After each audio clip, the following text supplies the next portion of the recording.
찬송하니 이것이 나의 간증이요 이것이 나의 간증이요 이것이 나의 찬송이세 나 사는 동안 끊임없이 그주를 찬송하니 주 안에 믿고 주 안에 믿고 느림으로 마음의 평강이 찬란하니 세상과 나의 한 곳 없고 구속하지만 보이노라 이것이 나의 간증이요 이것이 나의 찬송이세 나 사는 동안 끊임없이 그주를 찬송하니 이것이 나의 나를 위해 오신 주님 나의 주를 위하였소 나의 죄를 위하여서 유대 민족들에게 유대 민족들에게 잡히시도록 그날 밤에 아무런 말도 없이 말도 없이 우리에게 사랑을 우리에게 사랑을 보여주신 주님 예수 십자가를 지셨네 그러나 언젠가 주님을 보행하며 원망하고 있을 때 나에게 오셔서 사랑의 손길로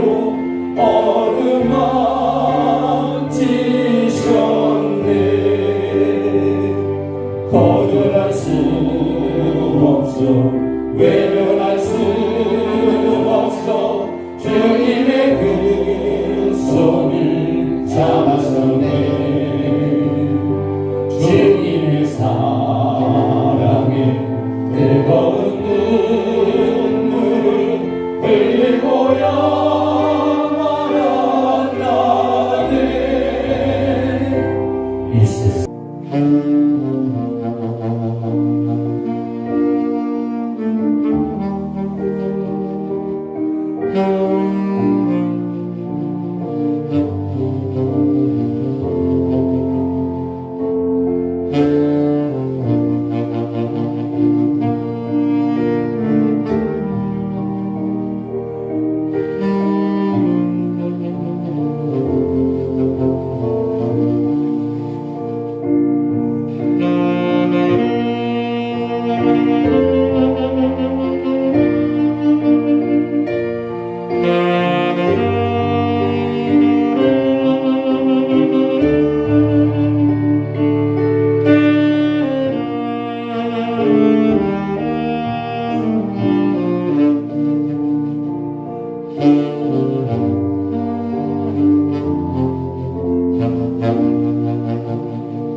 천도교라고 하죠. 이런 사람이 어떻게 또 개신교를 믿게 되냐, 거기에 대해서 말씀드릴게요. 어느 날 제가 이제 어머니하고 제가 이제 농사를 짓는 농사꾼이에요. 또 정유수도 하고요. 그래서 이제 어머니하고 밭에 갔다. 그 당시에는 어머니, 저, 할아버지, 여기 독립운동 할아버지하고 세 식구가 살았는데, 할아버지 집에 계시고 어머니와 저는 이제 밭에서 일하고, 아마 그때 점심시간 좀 늦었나 봐요. 집에 오는데 굴뚝에서 연기가 나. 옛날에는 이 부를 때 갖고 이 밥을 데펴서 먹었잖아요, 어른들. 근데 굴뚝에 연기가 난다는 거는 할아버지가 떼서 밥을 데필 일은 전혀 없는 분이고, 누군가는 왔는데 혹시 고무돌이 왔나? 하고 집에 가보니까 모르는 아가씨가 와서 밥상을 차리고 있어요. 그래서 당신이 누구냐고 그랬더니 바로 윗집의 오빠, 사촌 오빠네 다니러 왔다가 할아버지한테 인사드리러 왔다. 왜 할아버지한테 인사를 드리냐 했더니 같은 동학했던 집안들이에요. 나중에 알고 보니까 그 집도 동학했던 아주 집안이고, 할아버지가 그러니까 서로 아는 집안이니까 왔다가 오면은 이제 가서 인사드리라고 했으니까 와서 인사드릴 게 왔는데, 아마 때가 조금 지났는데 이제 때가 됐으니까 노인 양반한테 밥을 차려드린 거죠. 그래서 이제 이런저런 얘기하다가 제 이제 그 책꽂이에 노노라고 하는 책이 있었어요. 저는 그 당시 교회를 안 다녔으니까 그 책을 좀 빌려다 보면 안 되겠냐 이래요. 아니 보시라고, 뭐 책이야 손 나눠보는 거니까. 이게 얼마 있다가 책이 왔는데 대신 우체 그 소풀에서 왔는데 그 안에 편지가 들어있는 거야. 보니까 전도 편지예요. 그러니까 그 아가씨가 예수를 믿은 거죠. 저는 사실 우리 교회가 직선거리는 한 400m가 안 됩니다. 우리 집에서 직접 가면. 근데 이때까지 저는 교회에 간 기억이 안 나요. 옛날에 웬만하면 크리스마스 때 뭐 빵이라도 너무 과자 얻어먹으라 놀라도 가잖아요. 또 교회 옆으로 학교가 다니는데 6년 동안 그 학교 다녔어도 교회 간 적이 없어요. 학교 갈 때 왜 대개들 이 종탑이 이 높은 곳에 있잖아요. 그 당시는 조금 망나니지도 그 종을 치죠. 그럼 목사님들이 나와서 막 손대키잖아요. 그럼 도망가고 그런 기억은 있는데 간 기억이 없죠. 그래서 이제 전도 편지가 쭉 써 있어서 나도 뭐 그냥 인사처리로 보내고 다시 오고 이렇게 하기를 한 20-30통 한 것 같아요. 이게 저보다는 2살 위죠. 이게 뭐 거의 비슷한 나이긴 한데, 이제 그러면서 이제 제가 나름대로 마음의 믿음이 씌워진 것 같아요. 지금 보니까. 그러면서 1979년도 2월 달에 우리 공허부도 교회 다니는 공허부가 저 부르더라고요. 해고나 오늘 교회 갈래? 그래서 저는 딱 한마디에 예하고 이제 교회를 갔는데, 아마 지금 같은 게 부흥이 하는 날이야. 그때가 이제 되게 부흥이 할 때는 손님들 초대해오라고 했잖아요. 이제 부흥회를 하는 것 같아요. 뭐 그래서 이제 그 옛날에는 교회가 있고 문이 양쪽이 있어요. 한쪽은 여자 들어오고 한쪽은 남자 들어왔잖아요. 그렇죠? 지금은 그런 게 없지만 이게 여자 들어가는 거는 여자가 들어가고 이쪽은 남자가 들어오는데, 고모부가 앞에 들어가고 나는 그 다음에 들어가려고 딱 했는데, 옛날 나무문이었었어요. 딱 들어가려고 문지방을 발을 들였는데 어떤 생각이 나냐면 소가 죽으라 하는 그런 마음에 딱 드는 거예요. 소가 죽을 때 어떤 마음인지 몰라. 근데 나는 그걸 느꼈기 때문에 여기 들어가면 죽는다 그 말이야. 딱. 이게 이제 머뭇머뭇 하는 거지. 이게 들어가야 될지 말지. 이렇게 고모부가 안에서 빨리 들어와. 예하고 그때 얼른 들어가는 거죠. 그러니까 모르는 사람들이 교회에 오는 게 우리는 쉽지만 교회에 오기가 이렇게 어렵다라는 것을 저는 느끼고 이제 그때부터 열심히 했습니다. 저는 교회 다니면 딱 등록하면서 새벽기도 시작했어요. 저는 다니면서 저는 하면 하고 말면 말거든요. 이제 그래서 이제 그때부터 이제 신앙이 이제 열심히 이제 막 했습니다. 근데 이때가 이제 할아버지가 생전에 계실 때요. 그 천도교를 증조 할아버지하고 다 합하면 70년 동안 천도교의 핵심 집안이에요. 천도교에. 근데 교회 갔다가 와서 잠을 자는데, 이제 시골 동네에 내가 이렇게 놀러 나가면 할아버지가 맞은편에서 바지 쪽을 입고 나를 잡아 죽인다고 뭐 손에 가진 거는 없어요. 잡아 죽이냐고 저 쫓아오면 또 도망가야죠. 이렇게 골로 도망가면 저쪽으로 돌아오고 이렇게를 일주일 동안 꾸몄거든요. 일주일 동안. 일주일 동안.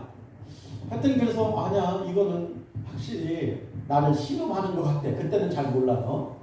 그렇게 지났는데 이제 제가 교회에 출석하고 2월달에 갔으니까 5월달에 3개월 후에 할아버지가 돌아가셨어요. 돌아가셨는데 장례를 모시고 그 천도교 우리 할아버지의 명칭은 평신도 대표였어요. 전국에.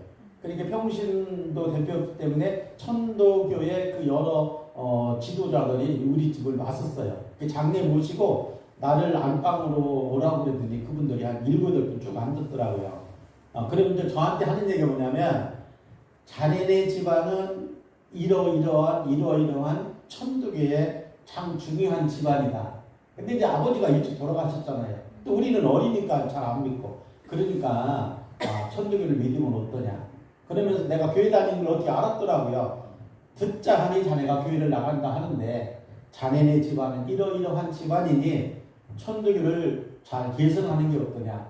저는 교회 다닌 지 3달밖에 안 됐지만 우리 조상들이 믿음은 내가 계승하겠다. 믿음 자체는 내가 마음에 갖고 있지만 나는 이미 교회를 나가기로 약속했고 지금 교회를 다니는 중이니까 나는 천도교를 믿을 수는 없습니다. 그분들이 한 공적은 내가 앞으로 하겠습니다. 이랬더니 이분들도 신사예요. 그러면 자네가 결정했으면 결정한 대로 하라고. 그리고 딱 가더라고요.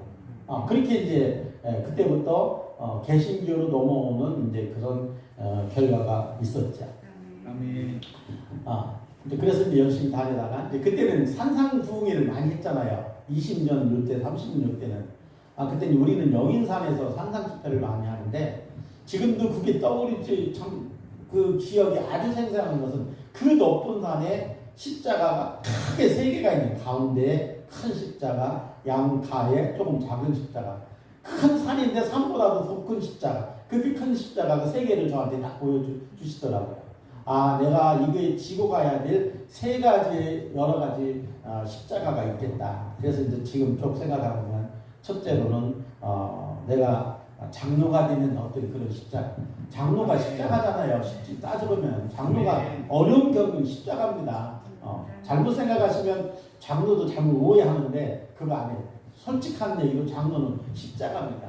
두 번째로 이제 제 아들이 이제 제가 남매인데 큰 애가 딸이고 작은 애가 아들인데 이제 얘가 이제 목사가 됐으니까 거기에 대해서 또 아버지가 기도해 줘야 되지 않겠냐. 세 번째는 내가 이제 이런저런 사명을 맡을 그런 사명들이 저에게 있는 것 같아요.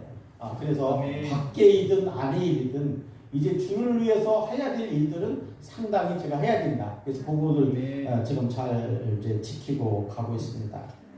아멘.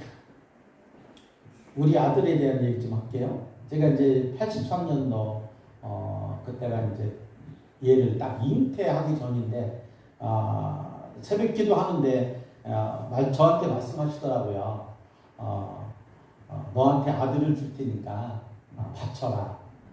그래서 뭐 그거는 어렵지 않잖아요. 첫째가 딸이니까 둘째 아들 준다는데 아들 낳고 딸 낳고 뭐 그러면 괜찮은가? 예, 알겠습니다. 아마 지금 같았으면 쉽게 대답을 안 했을 거예요. 목사님 그때는 모르니까 그냥 한 것 같아요.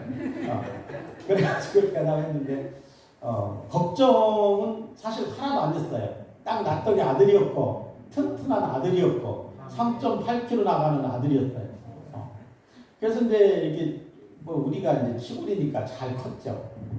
언제까지 저한테는 이 신학교 가고 뭐 목회하는데 속을 한 번도 썩인 적이 없어요. 너무 잘해줬어요. 지금 온천중앙교회 부목사로 있는데 하여튼 그래서 하나님께서 이미 받아주신 거니까 참 반갑다. 그리고 저번 한 2년 전까지만 해도 목사님 저는 그런 생각을 가졌어요. 이제 어떻게 아들을 이제 목사님으로 만들었으니까 내가 조그만 교회를 좀 해드려야 되지 않겠나. 근데 어느 날 새벽에 기도하는 하나님 그러시더라고요. 너는 네가 낳아준 아들이지만 내가 얘는 미리 예비한 종이다. 내 아들이다. 그러니까 왜 내 종인데도 네가 네 마음대로 하려고 하느냐. 저한테는 상당히 감사하기도 하고 큰 짐을 덜은 거죠. 그 후로부터 제가 하려고 하는 생각은 전혀 안 합니다. 하나님께서 해주실 거다.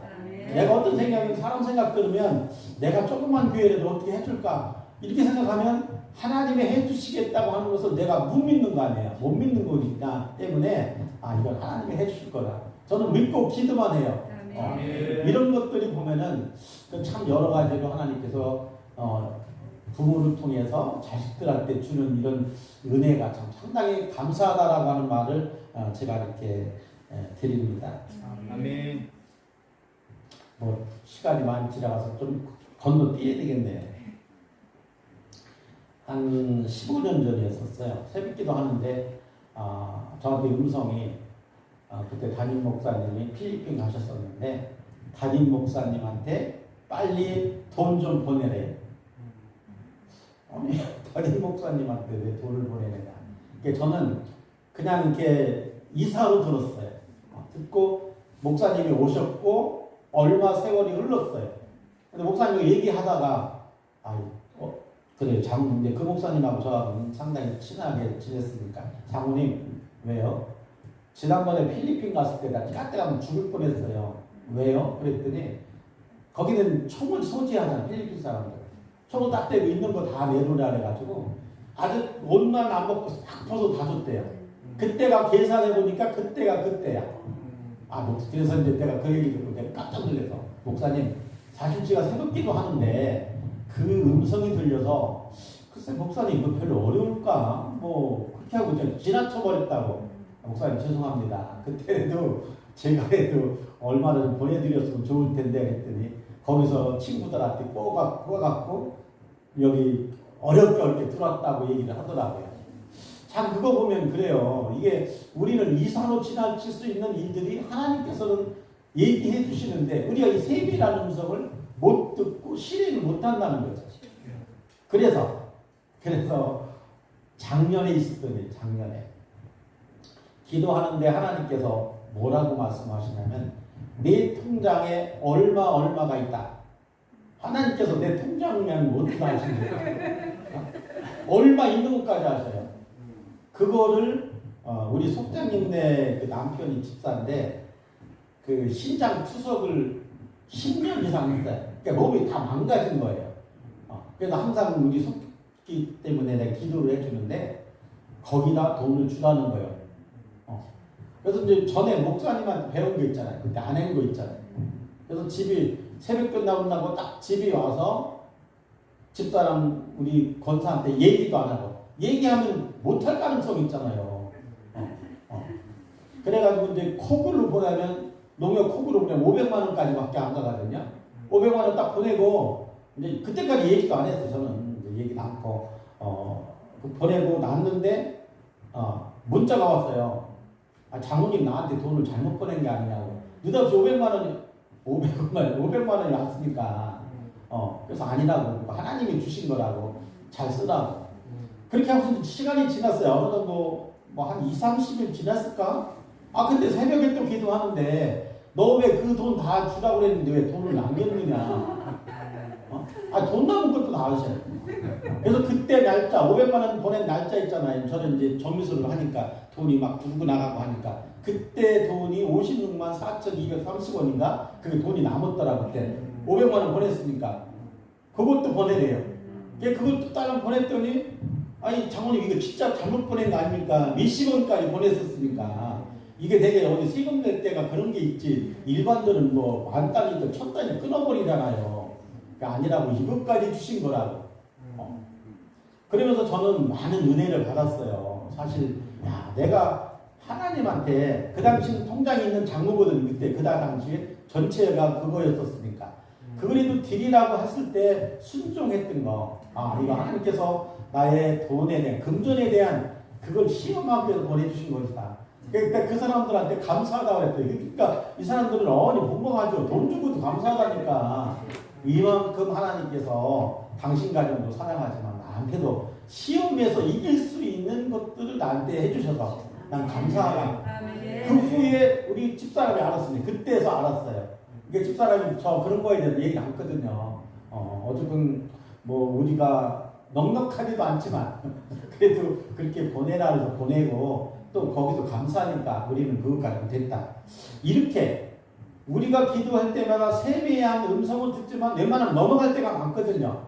우리가 그거를 챙겨야 돼요. 우리가 그거를 꼭. 저도 이제 어떤 때 겁날 때도 있어요. 이게 하나님이 또 누구 돈을 주라고 해야 합니까? 농담으로 우리 목사님 그러시더라고요. 아, 장모님 나한테는 돈 주라 소리 안 하시더니만요. 목사님 기도가 아직 그러서 그런지는 아직 없네요. 이렇게도 얘기했지만 제가 중요한 것은 세밀한 음성이 들었을 때 지체하지 말고 하나님을 해야 된다는 거예요. 그래야 다음부터 할 수 있는 거고 한 번 안 하면 다음도 안 하고 계속 못 하는 거죠. 돈이 있든 어떠한 일이 있든 우리에게 말씀하시는 것은 즉각. 즉각하지 않으면 안 된다는 거예요. 그게 먼저 공부를 했잖아요. 목사님 때. 그래서 즉각해야 된다는 거지. 제가 갖고 있는 생각이. 우리 이제 세상 사람들이 어떻게 생각하나 그거 얘기 좀 할게요. 우리가 지난 6월 28일 날, 26일 날 아산에서 교회들이 다 모여서 한 2,500명이 동성애 반대 집회를 했어요. 그때는 이제 평신도 대표는 제가 들어가고 목사님 대표들 들어. 제가 왜냐하면 아기연 그쪽 장로로서는 임원이기 때문에 들어가서 이제 집회를 한 2,500명 모여서 거대하게 했어요. 이게 사실 동성애 차별금지법 이거는 있어서는 안 되거든요. 이거 있으면 이거 체결되면 교회를 다 문 닫아야 돼요. 전도도 못 합니다. 동성애가 와서 서리 동성간에 나 결혼하겠다. 목사님 줄에서 달라. 서줄 수도 없잖아요. 안 서주면 벌금이에요. 그게 한 3천만 원까지 벌금을 낸대. 외국에서는. 우리나라만큼은 그걸 막아야 된다고 영국이나 이런 나라들이 우리나라한테 엄청난 호소까지 한답니다. 그래서 그 집회를 참 성대히 잘했습니다. 근데 문제가 생겼어요. 문제가. 제가 YMC 이사장 했죠. 또 통합농민혁명 우리 아산 기념사업회를 제가 조직했어요. 일대 이사장이 제가. 요 사람들이 다 어떤 사람들이냐면 시민사회단체예요. 이 사람들은 쉽게 말해서 진보보다는 공산주의에 더 가까워요. 그러니까 그거는 제가 가운데서 이런 것들을 잘 바란스를 잡아갖고 잘했거든요. 제가 YMC 이사장 할 때도 그 사람들이 동성애를 우리도 적극 참석하자라고 했는데 우리는 그렇게 하지 말자. YMC가 기독교 단체인데 기독교 정신을 갖고 있는 단체인데 우리가 동성애한다면 이건 말이 안 된다. 그렇게 하고 제가 YMC 이사장이 이제 끝났으니까 그거 했다고 그날 그 집회했다고 그 통합기념사업회 이 사람들이 거의 시민단체 하는 사람들은 대대수가요. 또 저는 유족회예요. 또 전국 유족회 사무총장이에요. 직함이 그래도. 근데 저는 제명시키겠대요. 하도 무서워서 저는 일반인도 아니고 유족인데 동학의 선조도를 가진 유족인데 동학이 얼마만큼 피폐를 당했는지 자기들은 알거든요. 근데 이 동성애 반대했다고 그런데 앞장섰다고 이것이 공산주의 원리입니다. 어느 장로님은 그래요. 지금 우리나라가 3분의 2 공산당이라고. 내가 볼 땐 그게 틀린 말은 아니에요. 다는 아니지만 이 시민단체 하는 사람들의 성향은 거의 그렇습니다. 거의. 제가 그 성향을 알기 때문에. 그래서 앞으로 저는 엊그제 이제 지금 시민단체 그 회장이 제가 농민회장 할 때 부장급이었어요. 다 밑에예요. 좀 한 10살 밑에인데 저한테 바락바락 대들어요. 내가 왜 이렇게 변했느냐 그랬더니 형님이 변했지 내가 변했느냐. 형님이 변했지. 자, 동성애면 지금 인구 절벽이잖아요. 우리나라가요. 동성애 되면 인구가 어디서 나와요? 남자끼리 살고 여자끼리 사는데. 이거는 앞으로 나라는 세계적인 나라를 위해서 반드시 하면 안 되는 거고 이게 기본 사람의 윤리가 있는데 이게 어떻게 되는 거냐. 딸이 어느 날 딸 데리고 와서 나 얘하고 결혼한다면 어떻게 할 거예요? 아들이 어느 날 결혼한다고 다른 남자를 데리고 와서 결혼한다면 어떻게 할 거냐 그 말이죠. 이거를 지금 우리 교인들도 모르고 사회인들도 잘 모릅니다. 이런 내용을. 성평등 이건 많은 남녀 평등 이렇게 생각할 수 있지만 그 남녀 평등은 양성평등이고 성평등은 짐승이나 사람이나 동물이나 다 같이 평등하다는 거예요. 그러니까 앞으로 이 사람을 하나의 짐승 취급하겠다는 그런 얘기나 마찬가지지. 이거는 꼭 막아야 된다. 네. 그래서 앞으로 이런 부분에 있어서 우리 교인들이 알아야 된다라고 하는 것을 제가 말씀을 드리고 시간 다 됐으니까 마무리하겠습니다. 성경을 아까 제가 읽었는데 고린도전서 12장 2절에 너희는 이 세대를 본받지 말고 모든 마음을 새롭게 함으로 변화를 받아 하나님의 선하시고 기뻐하시고 온전하신 뜻이 무엇인지를 분별하도록 하라. 저는 이 성경을 너무 좋아합니다. 우리 교인들이 이 성경을 마음에 갖고 살아야 된다고 생각합니다. 그러니까 저는 이렇게 교인들을 보면 세 분류로 제가 분류를 해요. 첫째는 머리로만 예수 믿는 사람들 있어요. 머리로만 믿는 사람들. 알고만 있는 거죠. 알고만. 이거는 안 되죠. 이거 잘못하면 구원 못 받습니다. 그런 사람은. 또 두 번째는 교회 안에서만 믿는 체 않은 교우들이 많이 있어요. 교회에서만 믿고 교회 나가면 딴 사람 되는 사람들이 많아요. 있죠. 솔직하게 있습니다. 그런 사람들이. 세 번째는 세상 밖에 나가서 믿음으로 실천하는 교우들이 있어요. 이런 분들이 온전한 교우들이라고 얘기하고 있습니다. 저도 이제 이렇게 밖에 일들을 많이 해요. 밖에 이런저런 사회 일을 많이 하거든요. 저 사람이 분명히 장로인데 나는 장로라고 안 해요. 저는 어디 가든지 나는 장로라고 합니다. 먼저. 장로라고 저는 얘기해요. 내가 자랑할 것이 아니라 그래야 저 사람들이 보는 격이 달라집니다. 그러니까 웬만해서 아산시에서 예수 안 믿는 사람들 만나면 정장로님 그래요. 예수 안 믿는 사람들 내가 장로라고 하는 것을 안다 그 말이에요. 이와 같이 우리는 내가 누구라는 것, 하나님의 아들입니다. 내가 장로입니다. 라고 하는 분명한 것을 가지고 가지 않으면 안 된다 그 말이에요. 지금 예수 믿는 사람들이 뒷구녕으로 예수 안 믿는 척 하는 사람들이 얼마나 많습니까? 그러면 하나님께서도 주님께서 인정해 주겠습니까? 나를 모른다고 했는데 내가 너를 인정해 주겠어요? 이제 예수를 떳떳하게 믿어요. 자랑스럽게 믿어요. 그렇게 안 하면 주님께서도 나중에 도무지 내가 너를 모른다라고 하실 수가 있다라고 하는 거죠.